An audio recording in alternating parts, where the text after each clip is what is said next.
Tim kuasa hukum Thomas Trikasih Lembong atau Tom Lembong mendatangi Pengadilan Negeri Jakarta Selatan Selasa 5 November 2024. Kedatangannya adalah untuk mengajukan gugatan pra-peradilan terkait sah tidaknya penetapan Tom Lembong sebagai tersangka dalam kasus dugaan korupsi komoditas gula.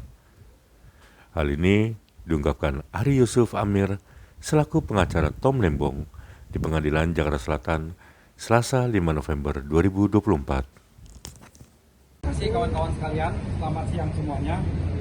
Hari ini kami sudah resmi mendaftarkan gugatan pra-peradilan terhadap kasusnya Pak Thomas Lembong. Tadi sudah didaftarkan kita dapat nomor 113.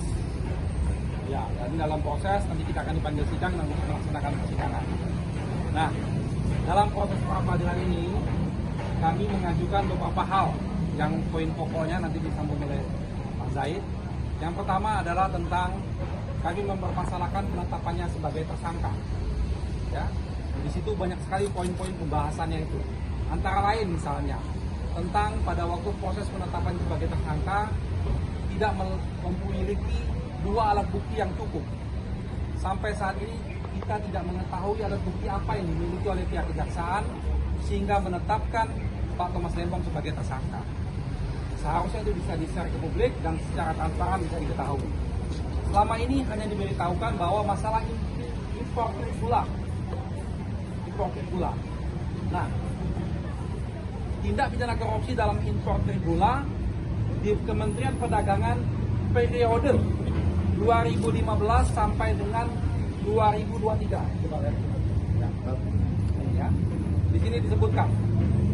Artinya, kalau sampai 2023, mereka sudah memeriksa semua menteri-menteri yang terkait pada periode ini. Sampai saat ini hanya Pak Tom Lembong yang diperiksa. Kawan-kawan bisa cek, tidak ada menteri lain yang diperiksa. Sedangkan Pak Tom Lembong itu menjabat hanya 1 tahun, 2015 sampai Juli 2016. Artinya periode yang selanjutnya bukan Pak Thomas Lembong lagi. Nah, kalau betul kejaksaan menyidik periode itu, maka sudah layaklah mereka memeriksa menteri-menteri yang lainnya. Ini sama-sama kita tunggu nih, sampai Pak Thomas Lembong sebagai tersangka dan sampai ditahan, belum ada menteri-menteri lain yang diperiksa. Artinya apa?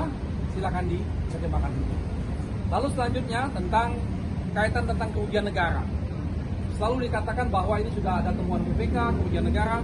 Sampai saat ini, temuan BPK yang kami baca tidak menunjukkan adanya kerugian negara dalam kebijakan yang diambil tersebut.